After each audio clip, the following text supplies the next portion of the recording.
ముచ్చట కూడా చెప్పుకునే ముచ్చట చెప్పు. కాదు సార్ మీకు అర్థం కావట్లేదు, మేము ఆటగాళ్ళ పాటగాళ్ళ కార్యక్రమం మాట్లాడుతున్నాం. మీరు ప్రస్తుతం ఏం చేస్తున్నారని చెప్పండి. దూరం పెట్టి కోరుకుంటున్నా.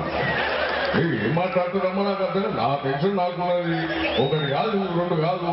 సాంస్కృతిక, క్రీడ మరియు సినిమాటోగ్రఫీ ఇట్లా 3 పదవులు నెత్తి మీద పెట్టారు. ఆ ఫైల్ లైన్ చూసుకునేదానికి తన ప్రాణం కోసుకుంది. మరి అవన్నీ చూసుకోమంటావా, నీతో మాట్లాడమంటావా చెప్పు, నాకు అర్థం కాదు. సార్ మేము ఒక్కటి అడుగుతాం. లాస్ట్ క్వశ్చన్ ఒకటి అడుగుతాం సార్. మేము ఆటగాళ్ళ పాట గురించి మాట్లాడుతున్నాం, మీకు ఆట కావాలా పాట కావాలా? చూడమ్మా, నీకు తెలియదు అనుకుంటా. ఆటకు మినిస్టర్ నేనే, పాటకు మినిస్టర్ నేనే.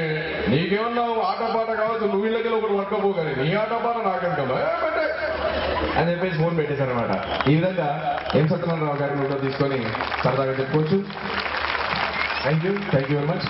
అదేవిధంగా లాంగ్వేజ్ బే అంటాడా, బేరర్ ఇట్లా అంటున్నాడు.